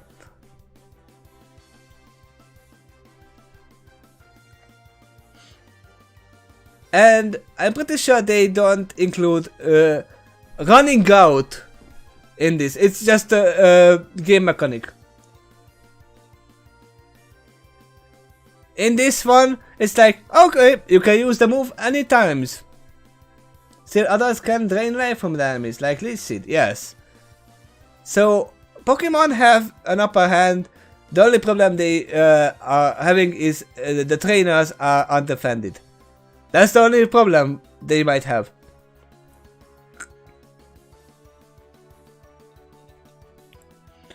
An Aura Guardian Riley may have been, but he had absolutely no experience in any kind of military role. Despite that, he understood the value of force arriving all at once instead of trickling in piecemeal. He could also be loud and sound confident, and that made up for a lot. It took a few minutes, but he managed to instill some sense of purpose into milling town folks, getting the Rappelers to take cover instead of run around in panic, and getting the arriving trainers into something vaguely cohesive. It had paid off, and now he could watch as long as the Pokemon, all of them, with the rest of experience as battlers, hit the wreck of the monsters. Were those the Grim Yank had mentioned? Like Hammer. Lucario and the other entrants of the Golden Fist tournament were on the front lines, and their core of powerful fighting types punched through the grouped creatures like a tissue paper. Riley allowed himself to smile for the first time, since he saw what was happening to this peaceful little town. He loved it when the plan came together. And then there was a roar from terrifyingly close, and the monstrous Wolf Grim erupted from the nearest alley. Clawed arms swinging in the nearest humans, the cheers turned to screams in a heartbeat, and one of the trainers was snatched up in a clawed grip like a steel trap, massive jaws opened wide, and engulfed the terrified captive's head. Riley tried to leap in the creature's way. He may not have been able to fight like Yang and her friends, but he did have a few aura-based tricks of his own. But before he could take a step, a rose-scented wind tugged at his clothes. In a flash, RWBY had appeared and removed the thing's arm and at the elbow, navigated by it on the return swing, and drove past into the alley without breaking a stride. More bellows and roars occurred from the shadowed alley, cut short even as the near victim scrabbled away from the smoking and dissolving remains of the arm that had held him. Also, I can hear my voice going away. So yes, this is the last chapter. RWBY stood out of the alley looking none the worse for wear and cheery smile in place. It wasn't for the massive sight with a smoking rifle barrel slung across her shoulders. She would look like a perfectly ordinary teenage girl, simply out for an evening walk. Didn't I ever tell you guys to look both ways before crossing an ambush zone?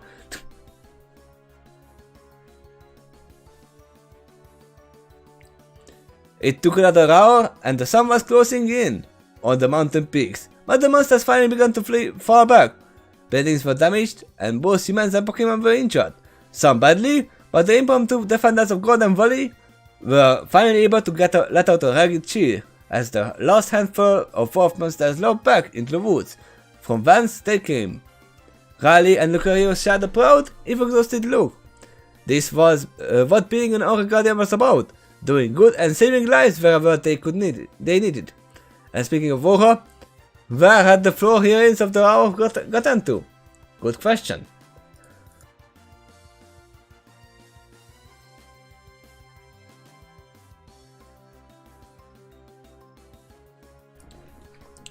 Riley scanned the street for them, and was surprised to see them huddled together away from the crowd, talking in low voices and looking concerned. He approached them, wanting to thank them for helping the town, and really wanting to continue the conversation they had been having earlier. Blake looked up at his approach, noticing him before any of the others. She nudged RWBY, who gave him a worried frown. Before he could say anything at all to them, the Redhead spoke first. Her tones quiet and urgent. "It's not over yet." Riley stopped, mouth hanging open mid-greeting. "What? But they are all running." Yang shook her head adamantly. "Can never run away, not ever. The only way a fight with them ends is when you either die or kill every single one." Rice nodded. "They are mostly mindless and only care about killing many people as they can. They just charge until either they all die or they run out of people to attack and things to bleak unless there is a Goliath. Or an Alpha. Unless," Lucario asked intently. "Unless there is an Elder Grimm around," RWBY said, "like a Beowulf Alpha or an Ursa Major. If a Grimm survives a couple of fights, it's time to get smarter. They figure out that not getting killed in a pointless fight against a strong enemy means they can kill more people later. And the oldest and strongest can lead other Grimm and get them to set ambushes and stuff instead of just running in." "But what difference does it make if another Grimm is making them run? They are still leaving." "They are looking for an easier target," Blake said softly. "If this town is too well defended to waste any more resources on, maybe another won't be. So we are going after it before it can attack us somewhere else." RWBY pulled an ammo case from her pack and started refilling empty clips, even if Riley boggled at the sight of the high caliber rounds.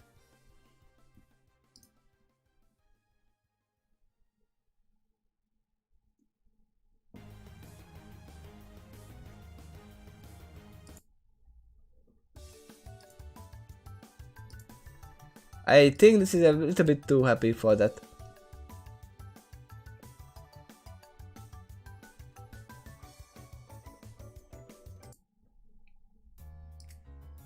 This can work.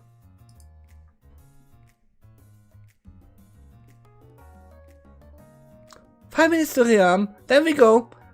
Can't let it lead on us get any bigger." Her teammates busied themselves with their own mission.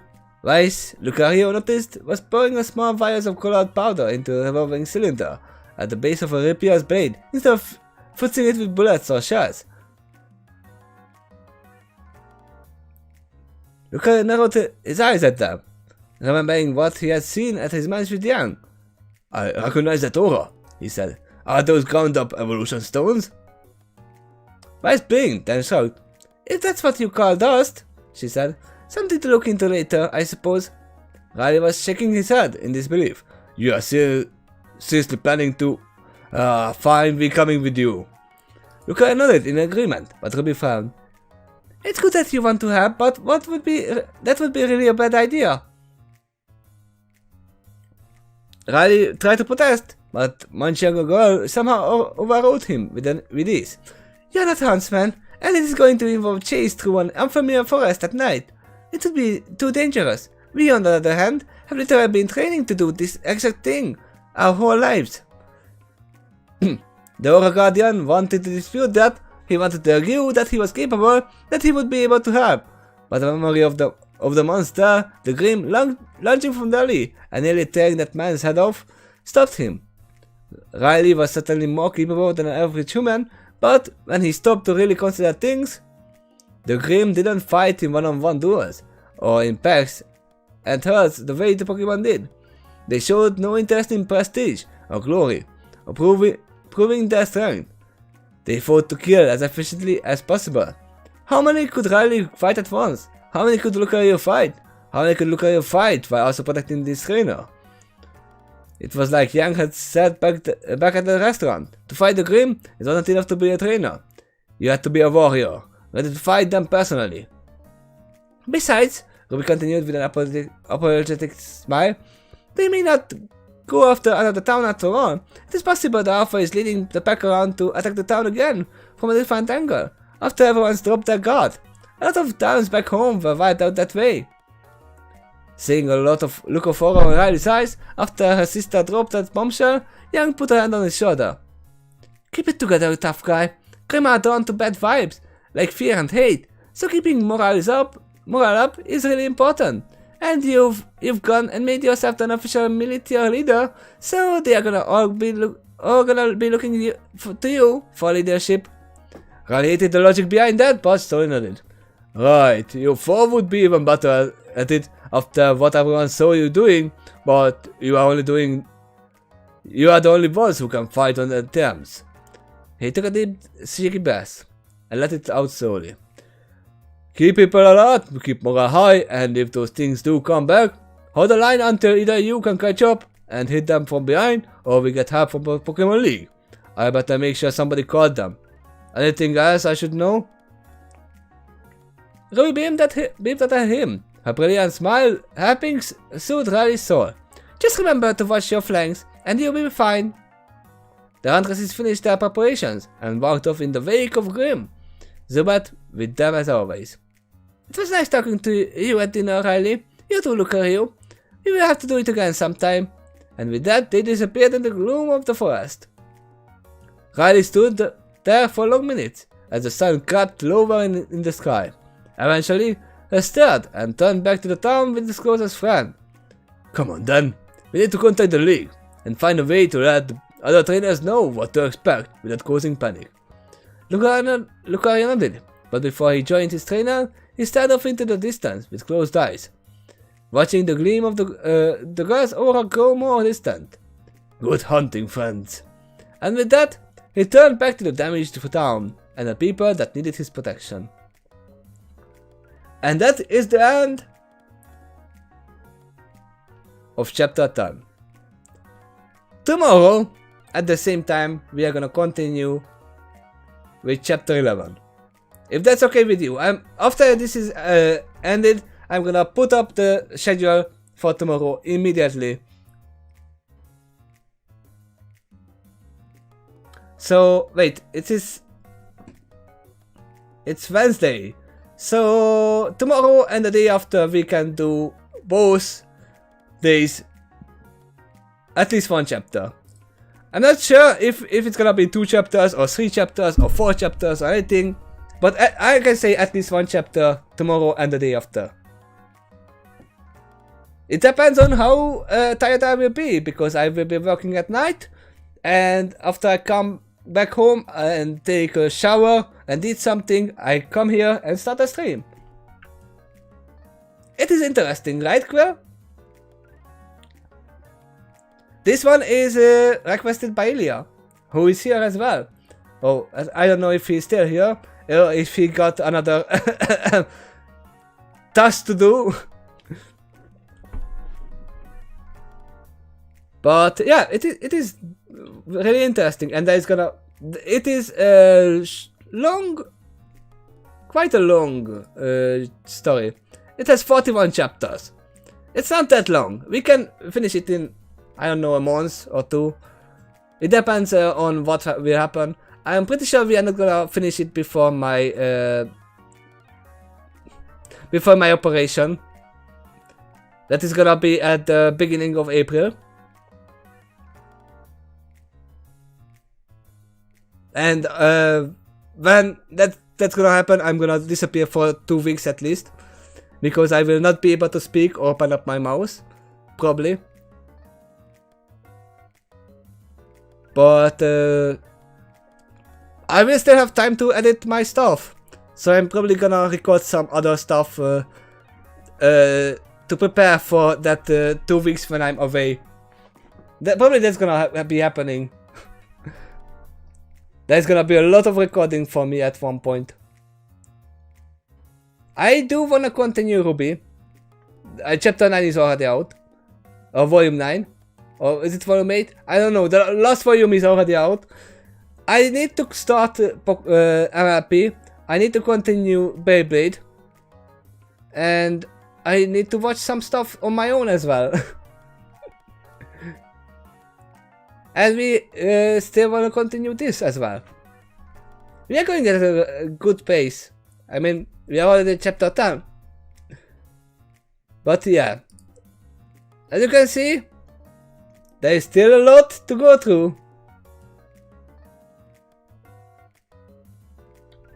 You can see the whole screen, obviously, because it's set up to reading.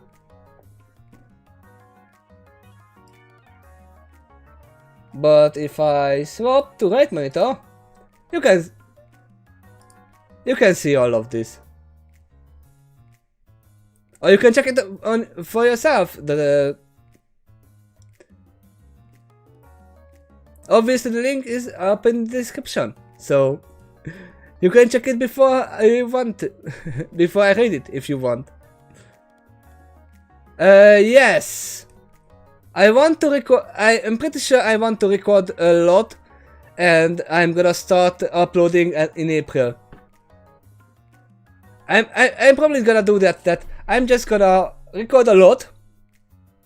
I don't like the idea of doing pre-recording stuff, but I will have to do that, so I can start editing them. I still haven't finished editing the first movie. Because I didn't have time. Or will to do that.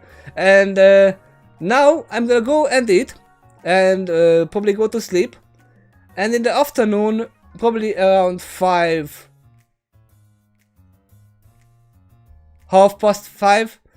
I'm gonna go to Twitch and play some Stardew with my friend.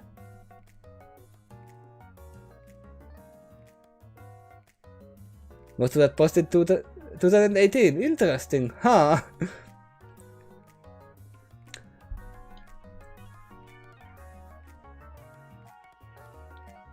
But yeah, I'm gonna end it here.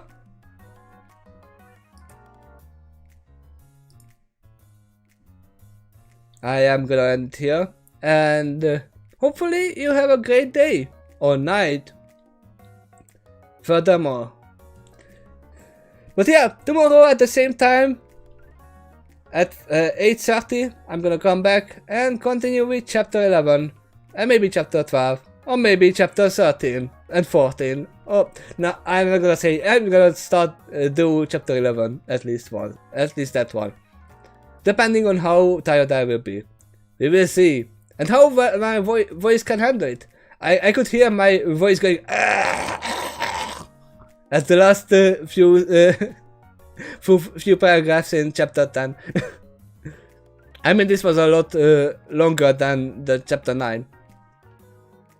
But yeah, see you tomorrow. Bye bye.